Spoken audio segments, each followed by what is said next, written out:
Oramos. Amém e amém. Nós iremos ouvir a pregação do Evangelho pelo presbítero João.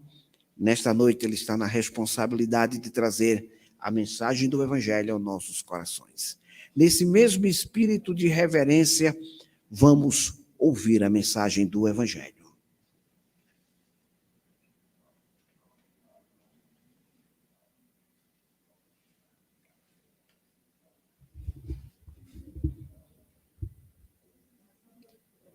A paz do Senhor Jesus aos irmãos. Vamos abrir nossas Bíblias no livro de Provérbios, capítulo de número 24. Leremos dos versos 30 até 34. Livro de Provérbios, capítulo de número 24. Leremos dos versos 30 a 34. À medida que os irmãos encontrarem, vamos fazer essa leitura de pé, juntos em reverência à palavra de Deus.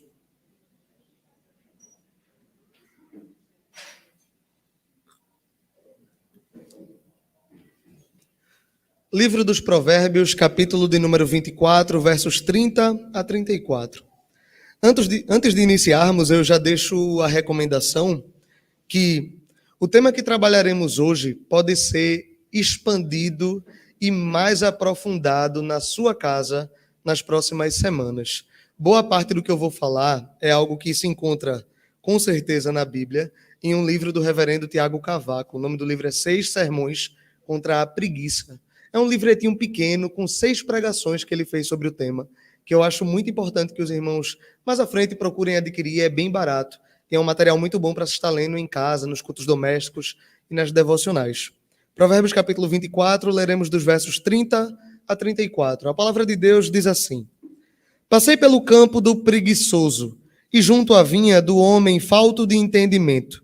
Eis que tudo estava cheio de espinhos, a sua superfície coberta de urtigas, e o seu muro de pedra em ruínas. Tendo-o visto, considerei. Vi e recebi a instrução. Um pouco para dormir, um pouco para toscanejar, um pouco para encruzar os braços em repouso. Assim sobrevirá a tua pobreza como um ladrão, e a tua necessidade como um homem armado. Vamos curvar nossas cabeças e fazer uma breve oração. Santo Deus, graças te damos por essa noite, Pai. Te agradecemos por mais um domingo que nos reunimos em tua casa. Senhor, fala conosco por meio da tua palavra. Quebra as barreiras que há em mim, quebra as barreiras que há nos irmãos. Que a tua palavra chegue em terreno fértil no coração de cada um. Que o teu Santo Espírito seja atuante neste lugar, Pai. Que ele nos convença do pecado, da justiça e do teu juízo, Senhor. Sabemos que a pregação por si só, meramente por algo oratório, não tem poder nenhum, Pai. Mas sabemos que o Teu Espírito usa a Tua palavra para transformar os nossos corações. Não nos deixe sair essa noite mais infantis, menos maduros do que entramos. Que saiamos crentes mais fiéis, mais fortes, mais entusiasmados e mais animados para Te servir no nosso dia a dia, Senhor. Nos ajuda essa noite. É o que Te pedimos em Cristo Jesus. Amém. Os irmãos podem sentar. Deixe sua Bíblia aberta que em alguns momentos estaremos retornando ao texto. Há alguns meses eu estava passeando pelo meu feed do YouTube, onde eu gosto muito de consumir conteúdo, e eu vi um vídeo falando sobre a relevância das fábulas para a vida do crente no dia a dia. A gente geralmente olha para as fábulas como histórias de ficção, que não tem nenhuma aplicação e nada de útil para o cotidiano, mas isso não é tão verdade. Muitas das fábulas que a gente lê no dia a dia, elas trazem princípios que são muito relevantes para a nossa educação como adultos e até mesmo para as crianças. Pensando em fábulas, teve um rapaz em 1814, um poeta e romancista russo chamado Ivan Krylov, que ele fez uma fábula que, por meio dela, veio uma analogia que é muito usada até hoje. O nome da fábula era O Homem Inquisitivo. Ele escreveu essa fábula e a fábula dizia basicamente o seguinte: certo dia um homem foi até um museu e ele estava ali com um único objetivo. Aquele homem queria ir para aquela instituição para procurar todas as falhas que houvessem ali dentro. Aquele homem ia de cômodo em cômodo do museu e ele analisava cada centímetro quadrado, anotando cada arranhão, cada rachura, cada sujeira, Cada detalhe de coisa que estava errada naquele museu era anotada por aquele homem. Ele tinha um único objetivo, que era mostrar tudo de ruim que tem naquela instituição. Ao fim da história, ele sai do museu e uma pessoa que estava acompanhando comenta que ele viu tudo de errado que tinha ali, mas ele esqueceu de notar o principal, que era um elefante que estava no meio da sala. Essa alusão do elefante no meio da sala, até hoje, ela é extremamente utilizada para falar de problemas que são visíveis, todo mundo percebe, são grandiosos, mas a gente prefere deixar de lado. Essa analogia foi usada alguns anos depois pelo New York Times, falando de problemas de educação nos Estados Unidos, que era um problema grandioso, todo mundo via, mas era o elefante na sala. Todo mundo está vendo, mas a gente deixa para lá que a gente não quer resolver isso. Irmãos, dentro do ambiente evangélico, a gente tem um elefante gigantesco no meio da sala, que a gente prefere deixar de lado, que são pecados que a gente resolveu aceitar. A gente no dia a dia tem muitos pecados que condenamos, apontamos o dedo e fazemos uma guerra santa contra eles, e isso é certo. Mas fizemos uma casta de pecados que para a gente é aceitável. A gente aceita alguns pecados como se não fossem nada. Se eu perguntasse aqui, quantos irmãos têm problema com atraso? E vários de vocês levantariam as mãos e ririam disso como se fosse algo que é uma piada. Se eu perguntasse quantos irmãos têm problema com alcoolismo, ninguém ia ter coragem de falar. Se eu perguntasse quantos irmãos aqui têm problema com glutonaria, com comer demais? Quantos de vocês têm problema com preguiça? E a gente diria, eu tenho, rapaz, tem dia que eu quero só ficar na cama, tem dia que eu estou cansado. E a gente aceita esse comportamento como se não fosse pecado. Mas se eu perguntasse quantos de vocês têm problema com pornografia, e ninguém levantaria a mão, porque pornografia não é aceitável, mas preguiça é aceitável. Já notaram que a gente separa os pecados em caixinha em caixinha? Esse pecado não pode, esse pecado a gente aceita e deixa a vida rolar porque é assim mesmo. Irmãos, no fundo, a gente está falando o que Jesus sempre disse. A gente olha para o cisco que está no olho do outro, mas a gente não vê uma trave nos nossos olhos. A gente está feito o homem da fábula, que está procurando vários erros nos outros, mas a gente está negligenciando o elefante na sala. A preguiça, ela é um pecado tão grande como qualquer outro que você possa imaginar. A preguiça é um pecado tão podre e maligno quanto um adultério, quanto fornicação, quanto mentira, quanto roubo, quanto manipulação. Pecados que para a gente são aceitáveis não deveriam ser, porque a palavra de Deus não os aceita. Irmãos, quando a gente olha para o texto de Provérbios, a gente vai perceber que a preguiça é tão sério que o personagem do preguiçoso aparece durante todo o livro de Provérbios. Se a gente for ler Provérbios no capítulo 1, o autor ele apresenta o primeiro personagem do livro, que é a sabedoria.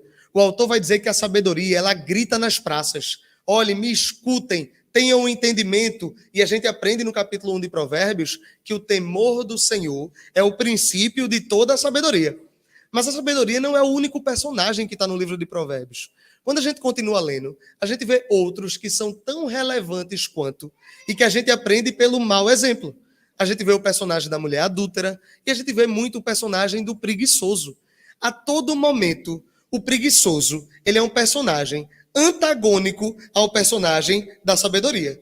Existe a sabedoria e existe o preguiçoso. A sabedoria entende o temor do Senhor e o preguiçoso não entende o temor do Senhor. A sabedoria tem uma vida que condiz com a palavra de Deus e o preguiçoso tem uma vida que não condiz com a palavra de Deus. E capítulo após capítulo, o autor de Provérbios vai pontuando o quão maligno é a prática da preguiça dentro da sua vida. Só para você ter uma ideia, vou citar alguns textos que não leremos agora, mas você pode até anotar para em casa vocês analisarem esses textos com mais profundidade. No capítulo 10, verso 26, o autor do Provérbios vai dizer que o preguiçoso é uma pessoa que não é confiável. O preguiçoso é uma pessoa que você não pode confiar. Não jogue responsabilidade para ele, que ele não faz. No preguiçoso, não se confia, capítulo de número 10. No capítulo 13, o autor de Provérbios vai dizer que o preguiçoso é uma pessoa que está sempre insatisfeita. Ele não está contente com nada, ele não se alegra com nada. Ele é insatisfeito com tudo que ele tem. Então, o preguiçoso, ele pode procurar o que for, mas ele nunca tem alegria. No capítulo 15, a gente vê que o preguiçoso, capítulo 15, verso 19, o preguiçoso, ele anda arrodeado de problemas. A vida do preguiçoso é problema depois de problema. É tanto que tem textos de Provérbios que vai dizer que o preguiçoso inventa problemas. Tem um texto de Provérbios que diz assim: o preguiçoso diz, eu não irei lá para fora porque tem um leão lá fora me esperando. Não tem leão nenhum, mas ele inventa que tem um problema para que ele não saia do seu repouso. No capítulo 15, vemos que o preguiçoso, ele é arrodeado de problemas. No capítulo 19, vemos que o preguiçoso, ele só pensa no próprio estômago e anda esfomeado. Ele desconta suas emoções em comida e um pecado vai caindo no outro, por exemplo, da glutonaria. No capítulo 19 ainda, a gente vê que o preguiçoso não termina nada do que ele começa. Ele assume muitos projetos, mas ele nunca termina. No capítulo 12, a gente vê que o preguiçoso, ele vive sempre na miséria e na pobreza. Por mais que ele procure achar algo, ele sempre vai ter a pobreza ali assaltando, porque o preguiçoso tem esse estado de vida.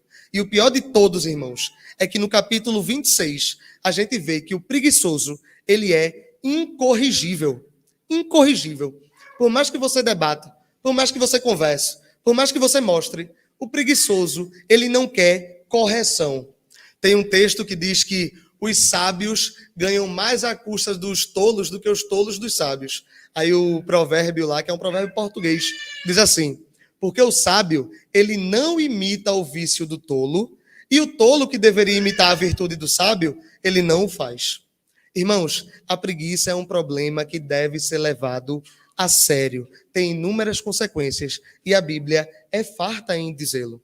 Vamos olhar para o texto e vamos entrar com mais detalhes sobre o tema. Verso de número 30. O verso 30 diz assim: passei pelo campo do preguiçoso e junto à vinha do homem que é falto do entendimento. Irmãos, o preguiçoso e o homem sem entendimento não são duas pessoas separadas. O preguiçoso e o homem que não tem entendimento são a mesma pessoa. Você pode dizer, mas João, eu conheço pessoas que são extremamente intelectuais. Elas entendem a palavra de Deus, elas sabem os mandamentos de ponta a ponta e são preguiçosas. Ele não é falta de entendimento, ele só é preguiçoso. Mas a gente tem que aprender que, segundo a Bíblia, não existem sábios em teoria. Ser sábio, segundo a Bíblia, é você entender algo e praticar aquele algo.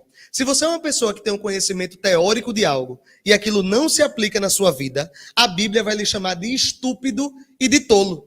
O homem que é preguiçoso, ele é um homem que não compreende a fé.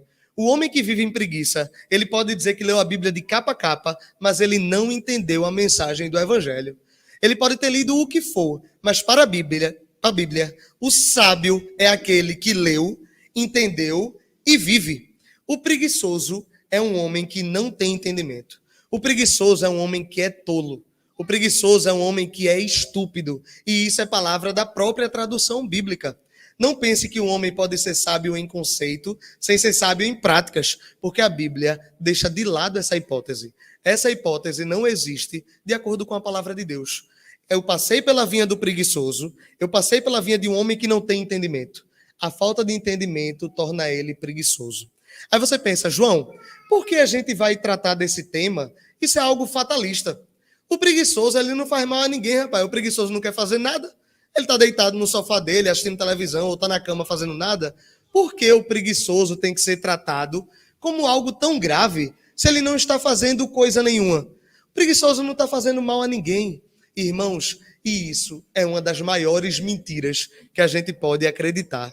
Irmãos, segundo a Bíblia, fazer nada é fazer o mal. Fazer nada não é fazer nada. Fazer nada é estar fazendo o mal. E como é que a Bíblia nos mostra isso? Olha a continuidade do texto no verso 31. Ele passou pela vinha do preguiçoso e ele notou que aquela vinha estava em estado de calamidade. Eis que tudo estava cheio de espinhos, a sua superfície coberta de urtigas e o seu muro de pedra estava em ruínas. Irmãos, não foi o preguiçoso que encheu sua vinha de urtigas. Não foi o preguiçoso que ativamente derrubou o muro de pedras. Não foi ele que ativamente fez tudo aquilo. Mas a sua omissão deu espaço para o mal prosperar dentro de sua propriedade. Aquele que nada faz está fazendo o mal. Isso é muito visível no dia a dia das nossas vidas. Na minha casa, eu lavo o banheiro uma vez por semana. E todo mundo sabe que quando você lava banheiro, é comum os azulejos ficarem com as manchinhas pretas com o passar do tempo. Se você não lavar, aquilo vira uma imundície gigantesca. Eu lavo o banheiro na sexta-feira, geralmente. No sábado ele tá limpo. No domingo tá ok. Na segunda já começa a aparecer uma manchinha. Na terça vai aumentando. Na quarta, na quinta, eu vou e lavo de novo. Se eu não fizer nada, eu vou deixar aquilo virar uma imundície. Não é que eu ativamente estou indo sujar, mas é que a minha omissão faz com que o erro prospere. Passe 3 dias sem lavar a louça da sua casa. Passe 2 meses sem passar uma vassoura na sua casa. Passe 1 ano sem capinar o mato na frente da sua casa e você vai ver que não fazer nada é fazer o mal. O preguiçoso, ele não se encontra num estado de neutralidade. Ele não está quietinho na dele e não está fazendo mal a ninguém. O preguiçoso faz mal a ele e faz mal aos outros ao seu redor. O preguiçoso faz mal a ele e no mundo de hoje é muito comum as pessoas quererem dar desculpa para o seu comportamento pecaminoso por causa de algo de personalidade. Então a pessoa vai dizer, não, mas eu sou assim mesmo. Eu nasci assim, eu tenho essa dificuldade, eu não sou uma pessoa tão animada para fazer as coisas. Isso é da minha personalidade, é do meu jeito. Irmãos, não se usa personalidade como desculpa para pecado. Ser preguiçoso é pecado, ser preguiçoso é desvio de caráter, é desvio de moral. Não é uma questão de personalidade. Não dá para você dizer assim, eu tenho uma personalidade mais preguiçosa, porque isso não existe. Para Deus, ser preguiçoso, fazer nada, é fazer o mal. Mas, João, o preguiçoso só está fazendo mal a ele. E, de fato, o preguiçoso faz mal a si mesmo. Isso é a primeira verdade que você tem que saber. Irmãos, quando Deus criou o homem com um propósito. O homem não foi criado para ficar balançando numa rede no jardim do Éden. O homem não foi criado para ficar lá de boa, fazendo nada, olhando para a natureza e curtindo a vida dele. O homem foi criado com um propósito muito claro. Ele tinha a função de desenvolver a terra onde ele foi colocado. O trabalho não é fruto do pecado. O trabalho é um mandato de Deus para a criação. Prospere o mundo que eu lhe coloquei. O homem não está aqui caminhando ao seu bel prazer. O homem, ele tem finalidade aqui dentro. Quando eu falo homem, digo homem e mulher possuem finalidade no mundo que Deus nos colocou. Não é à toa que você vê muitas vezes, eu lembro quando eu estava na Federal, você encontrava professores de 75 anos. Você dizia, professor, o senhor já está aposentado, está fazendo o que aquele? Eu morro nesse laboratório. Porque para ele, parar de fazer aquilo, se sentir improdutivo, era levar ele quase para a morte. E para todo mundo é assim, irmãos. Mas eu me aposentei, João, não estou mais no trabalho. Mas note que até quando a pessoa se aposenta, ela pode não ir para a empresa dela, mas ela arruma tudo para fazer. Ela limpa a garagem todo dia, ela quer ficar aguando a frente de casa, ela quer fazer tudo. Porque o ser humano, ele quer se sentir útil. O ser humano, ele foi feito para uma finalidade. E o ser humano não foi criado para ficar no ócio para sempre. Então, quando o preguiçoso entra no estado vegetativo em cima da cama dele, ele está se descaracterizando como criação de Deus. Deus criou ele para uma coisa e ele está descaracterizando aquilo. O preguiçoso está entrando num estado que Deus não criou ele para viver. E aquilo vai afundar ele nos maiores problemas que você pode imaginar. Por isso que a Bíblia diz que o preguiçoso vai viver em pobreza, em miséria, com fome, porque a preguiça traz mal para ele mesmo. A preguiça o afunda numa miséria cada vez maior. Você diz, João, então o problema é do preguiçoso, né? Eu não sou preguiçoso, estou nem aí, João. O problema é dele, ele que se vire. Mas a situação não é essa. O próprio preguiçoso fala isso. Ele diz, para que está se preocupando com a minha vida? O preguiçoso sou eu, deixa que eu me afundo, vai cuidar dos teus afazeres. Irmãos, o preguiçoso, ele não faz mal apenas para si, mas ele faz mal para todos ao seu redor, irmãos. Quer saber o quanto o preguiçoso faz mal ao seu redor? É só perguntar para as pessoas que vivem ao redor dele. Simples. Perguntem para as pessoas que vivem ao redor de um preguiçoso e veja o quão mal aquele comportamento pode tornar. Irmãos, é muito simples. Imagine uma mulher crente, trabalhadora, cuida dos filhos, faz tudo, e viver com um marido preguiçoso que não quer nada com a vida. O homem que gasta metade do seu dia na frente de um videogame ou de uma série da Netflix, que não quer sair de casa para trabalhar, que não quer arrumar sustento para a família, que não quer proporcionar melhores condições para a família, que não quer se qualificar, que não quer estudar, que não quer fazer nada. Vê que peso esse homem é na vida da esposa dele. Pergunta para ela o quão bom é viver com um homem desse jeito. Da mesma maneira, irmãos, imagina um homem crente e trabalhador que está 10 horas por dia estudando, se qualificando, trabalhando, ajudando dentro de casa, fazendo tudo para a família dele, e ele encontra uma esposa relapsa que não o ajuda em nada. Imagina esse homem passar de segunda, domingo a domingo não, porque é pecado, tem que ter um dia de descanso, mas de segunda a sábado, trabalhando para prover sustento para a família, e ele chega em casa, encontra uma casa suja, um almoço que não foi feito, e nada para ele, porque aquela mulher é preguiçosa. Irmãos, viver com preguiçoso é uma desgraça. O marido preguiçoso, ele faz mal à sua mulher. A mulher preguiçosa faz mal ao seu marido. Os filhos preguiçosos fazem mal aos seus pais. Crianças, prestem atenção no que eu vou falar. Você deve avaliar seu comportamento. Será que você não está sendo preguiçoso e sendo relapso em ajudar seus pais na tarefa que ele lhe delega? Maridos, será que vocês não são preguiçosos e não estão fazendo sua função para com suas esposas? Será que as esposas não estão sendo preguiçosas e não estão fazendo sua função com seus maridos? Todos nós hoje deveríamos fazer essa autoanálise. E não só essa autoanálise. O desafio que eu trago para vocês e para mim é maior do que esse.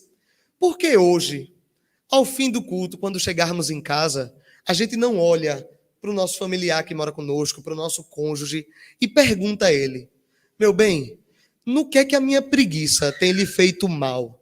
Homens, olhem no olho da sua esposa e diga isso.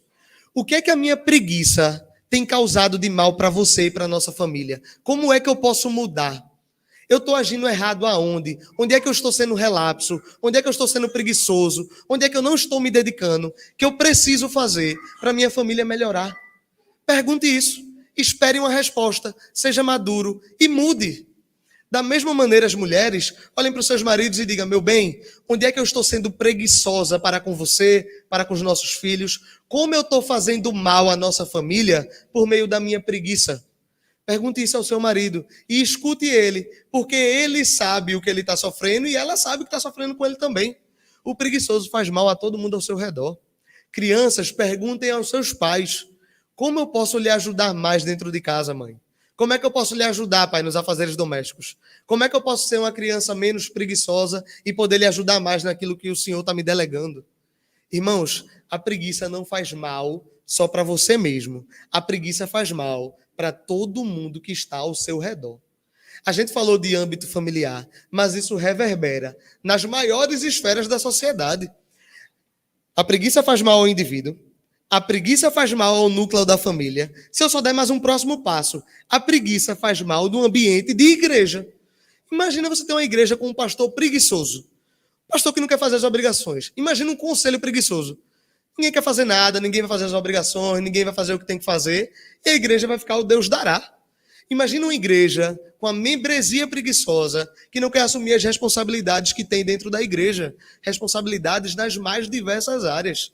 Irmãos, a igreja é um local onde sempre há serviço a ser desempenhado. Sempre. Não existe essa de: eita, a igreja já está com tudo lotado, não precisa de mim para nada, não. Precisa. Existe muita demanda. Os campos estão brancos procurando os ceifeiros. Então a casa de Deus precisa de muita mão de obra. Será que você não está sendo negligente e preguiçoso com a sua igreja, com a sua comunidade, com a sua família ou com você mesmo? Irmãos, a preguiça é um câncer que se alastra e no final ela vai matar todo esse sistema. Se tivermos uma igreja só de preguiçosos, a igreja fecha em alguns meses. Uma casa cheia de preguiçosos, a gente vê a situação que fica. Não é à toa que quando o povo chega na casa de uma pessoa que é preguiçosa, você vê na entrada. De cara, você diz: rapaz, a situação aqui é complicada, a situação não está muito boa. Claro que as demandas da vida tornam situações às vezes complicadas, mas uma coisa é uma pontualidade, uma coisa é uma rotina de preguiça e de deixar os afazeres de lado. O texto diz que ficar fazendo nada é fazer o mal. Não fazer nada, cruzar os braços e dormir, cochilar tranquilamente enquanto demandas estão para ser feitas, é fazer o mal. Amar um pouco mais a sua cama. O Tiago Cavaco, no livro, ele cita exatamente assim. Um pouco de amor ao cochilo e à sua cama é o suficiente para lhe destruir. É o suficiente. E não pense que com isso eu estou demonizando o descanso, porque eu não estou. O descanso é uma coisa extremamente relevante. Deus ensinou o descanso. E Deus não precisa de descanso. Mas Ele nos ensinou a termos descanso. Uma coisa é você ter um momento de descanso. Uma coisa é ter uma vida de inércia e apatia. São coisas diferentes. Não pense que eu estou com isso demonizando momentos de descanso. Irmãos, isso é tão forte, isso é tão claro na palavra de Deus, que algum irmão pode abrir na Epístola de Tiago, capítulo 4, verso 17. Tiago 4, 17.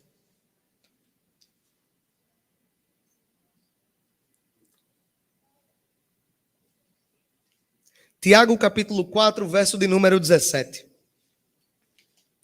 O irmão que encontrar pode ler. Bem alto e em bom som. Tiago, capítulo 4, verso 17. Portanto, aquele que sabe que deve fazer o bem e não faz, nisso está pecando. O texto é bem claro, né? Sem arrudeio. Aquele que sabe que deve fazer o bem e não faz, ele está o quê? Pecando. Não pense que Deus, ele vai estar esperando você cometer um erro, aí você é condenável. Não, não é assim não. Não é cometer o crime e é condenável. Não fazer nada já é cometer o crime. A epístola de Tiago está dizendo assim, ó, se você sabe que você deve fazer o bem, você sabe. Isso é claro, a palavra é pregada domingo após domingo, a Bíblia está na sua casa. Se você sabe o que você deve fazer e você não faz aquilo que você deve fazer, só por isso já está cometido o pecado. Não é que você atrapalhou, não é que você ativamente destruiu aquilo. Não, você só não fez, mas o fato de não fazer já se concretiza como pecado para Deus. É o suficiente, irmãos. Deus não espera que façamos o erro. Basta não fazermos o certo, e isso já é condenável por Deus. Basta não fazermos nada. Basta ficarmos sentados. Basta afundarmos nos nossos sofares. Basta deitarmos em nossa rede e ficarmos de pé para cima. Basta isso. Basta termos uma rotina de 15 horas de sono por dia. É isso que é o suficiente para já ser pecado. Porque você deve fazer o que deve ser feito. E você não faz. E isso, por si só, é pecado. Por si só é pecado. Irmãos, caminhando para o fim, eu termino com um único argumento. Sabe por que você não deve ser preguiçoso? Temos inúmeros argumentos aqui por que você não deve ser preguiçoso. O texto diz que o preguiçoso é um homem tolo. Direto assim, o preguiçoso é um homem que não tem entendimento. O texto diz que o homem que não faz nada, ele está expondo a sua vida à ruína. Ele não fazer nada, ele já está fazendo errado. O texto diz que um pouco para dormir, um pouco para toscanejar, um pouco, toscanejar é cochilar, um pouco para encruzar os braços em repouso, e assim a pobreza virá como um ladrão e a necessidade virá como um homem armado até esse homem. O texto já é claro em dizer por que você não deve ser preguiçoso. Só que eu acho que tem um argumento mais forte ainda do porquê você não deve ser preguiçoso. Sabe por que você não deve ser preguiçoso? Porque o Deus a quem você serve não é preguiçoso. Deus diz, e Deus é muito claro na sua palavra em dizer, seja santo como eu sou. Tenha o caráter como o meu. Nós, como cristãos, devemos agir literalmente de acordo com o caráter de Cristo. Essa é a mensagem. A palavra cristão, que era utilizada como um termo pejorativo ali em Roma, significava literalmente que o povo que seguia Jesus eram pequenos cristos, imitadores de Cristos. A palavra é clara que devemos imitar o caráter e a conduta de Jesus. E Jesus foi tudo, ele só não foi preguiçoso. Se a gente olha para o comportamento de Cristo, Cristo pode ter sido tudo aí, mas ele não foi uma coisa. Ele não foi preguiçoso, irmãos. Imagina se tivéssemos um Deus preguiçoso. Imagina que Deus olhasse para a nossa situação, afundada em pecado, e ele cruzasse os braços em repouso e dissesse, eu não vou passar por esse sofrimento para salvar esse povo. Imagina se Jesus tivesse preguiça de descer dos céus, encarnar na forma humana, sofrer por um estado de humilhação, padecer todas as necessidades que nós padecemos e ser pendurado em um madeiro. Imagina que ele tivesse só cansado e com preguiça e não fizesse a função que ele se outorgou para desempenhar. O Deus a quem servimos não é um Deus preguiçoso. O Cristo que nos salvou não é um Messias preguiçoso. O Cristo ao qual nós queremos nos amoldar, pelo seu exemplo, ele prova que ele era um homem de serviço. Ele servia a todos à sua volta. Ele servia e não acarretava problemas como o preguiçoso faz. Ele limpava os pés dos apóstolos, fazia milagres, curava, pregava o evangelho e no final morreu pela nossa salvação. E ele não teve preguiça para fazer isso. O Deus a quem nós servimos não foi preguiçoso pisando na terra. E nem após a sua ressurreição, quando ele sobe aos céus, ele é preguiçoso. Irmãos, se Cristo fosse preguiçoso, imagina que ele não tivesse dia após dia diante do Pai intercedendo por nós. A Epístola aos Hebreus vai dizer que nós temos um sumo sacerdote que continuamente ele oficia por nós diante do Pai. Continuamente, dia após dia, 24 horas, 7 dias por semana, porque o nosso Deus é um Deus de serviço, de trabalho, ele serve continuamente. Ele não foi um Deus preguiçoso. E nós, como seus servos, não devemos ser preguiçosos. Se queremos nos amoldar ao caráter de Cristo, devemos servir. Devemos ser pessoas que arregaçam as mangas e trabalham em todas as demandas que você tem, nas mais diversas esferas. Irmãos, o povo de Deus deveria ser conhecido como o pai que é excelente, como o marido que é excelente, como o homem que trabalha, chega em casa, ajuda a esposa, ajuda a criança, disciplina o filho, dá atenção à mulher e vai dormir e acorda para trabalhar de novo. A mulher que é excelente, que a gente vê em Provérbios, é uma mulher que acorda antes do sol e vai dormir tarde, porque ela está trabalhando continuamente para aqueles que são da sua família. Os filhos que são excelentes por obediência aos pais e honra, obediência nas demandas que lhes são pedidos. Sempre, irmãos, se amoldar a Cristo é servir tempo todo, dia após dia, é servir. E não só se amoldar. Enchemos nossas bocas para dizer que amamos Jesus. E o amor que Jesus pede de nós, ele é tudo, mas não é romântico. Jesus não é muito fofo a falar de amor com os seus discípulos, não. Jesus, quando fala de amor, ele tem poucas palavras, é pouca conversa. Vocês me amam, se obedecem aos meus mandamentos e se fazem o que eu estou mandando vocês fazerem. Bem direto. Jesus não tem muita enrolada com você me ama ou não ama, não. Jesus não faz joguinho. Jesus não faz manipulação. Jesus diz que você ama ele se você serve. Se você não está servindo, se você não está obedecendo, se você não está agindo como você deve agir, eu sinto lhe dizer, mas você não ama a Deus. Você pode dizer que ama, você pode achar que ama, você pode estar se enganando e acreditando na própria mentira que ama a Deus, mas o preguiçoso, ele não ama a Deus. O Tiago Cavaco, no seu livro, diz que o preguiçoso ele tem um problema de fé, ele tem um problema de caráter, ele tem um problema moral. O preguiçoso não é preguiçoso só de comportamento. O problema de preguiçoso é na fé dele. Ele não conhece a Deus, ele não ama a Deus, ele não quer ser igual a Cristo. Esse é o caminho do preguiçoso. Caminho esse que nós não devemos nos amoldar, irmãos. Caminho esse que nós devemos fugir. Pecado esse que é tão aceitável nos nossos dias, no nosso dia a dia, no nosso cotidiano, mas que nós devemos ser os primeiros a rechaçar. Nós devemos ser o primeiro a dar o pontapé contra essa prática da preguiça. Não devemos ser aqueles que acham bonito ter um comportamento preguiçoso. Não devemos achar bonito passar o dia a dia dormindo em cochilo e descanso. Não devemos achar bonito, porque o Deus a quem nós servimos é o Deus que serviu a nós. É o Deus que serviu continuamente, que trabalhou dia após dia e até hoje serve 24 horas nos advogando diante do Pai. Esse é o nosso Deus e nós devemos nos amoldar a Ele. Que nós possamos, nessa noite, analisar nossas vidas. Sempre o Evangelho, ele termina com uma mensagem de arrependimento. O Evangelho e a mensagem boa do Evangelho é que no final, irmãos, no final de pensarmos sobre tudo isso, Deus, ainda bem que Ele não é preguiçoso para nos perdoar.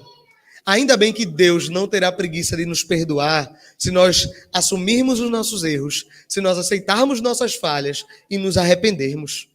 Se a gente se arrepender dos nossos pecados e clamarmos a Ele, podemos ter certeza que nesse momento o nosso sumo sacerdote está diante do trono da graça, oficiando por nós. Se a gente se arrepender agora, Deus agora, Ele nos perdoa. Porque o perdão está disposto a nós, porque Deus não tem preguiça em nos perdoar, diferente de nós, que temos preguiça de nos arrepender. Que nós possamos analisar os nossos caminhos, que a gente possa avaliar como o nosso tempo está sendo gasto e, o principal, que a gente possa se arrepender de desperdiçar tanto tempo que deveria ser gasto na obra de Deus. Vamos curvar nossas cabeças e vamos orar pedindo que Deus nos ajude. Santo Deus, te agradecemos por mais um domingo que estamos na tua presença, Pai. Nos colocamos diante de ti reconhecendo que somos fracos, limitados e muitas vezes preguiçosos, Senhor. Nos ajuda a fugir desse pecado, Pai. Nos ajuda a fugir de um comportamento tão mau, Senhor.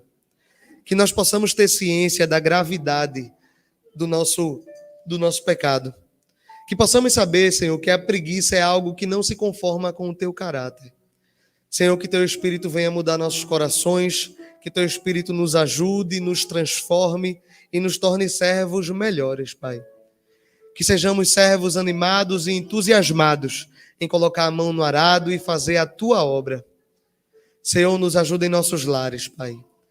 Me ajuda como homem e ajuda os homens que aqui estão a serem maridos melhores, menos preguiçosos e mais atuantes dentro de suas obrigações. Ajuda cada esposa, cada mulher a ser melhor dentro do seu lar, Pai, promovendo um avanço da família, Senhor. Senhor, que os filhos sejam obedientes e não preguiçosos, Pai. Que os filhos possam acatar aquilo que é pedido por seus pais. Senhor, nos ajuda a não sermos negligentes à tua palavra. Nos faz cumprir aquilo que tu pedes de nós. Que teu Espírito possa nos transformar, Senhor, porque sabemos que sozinhos nós não vamos conseguir.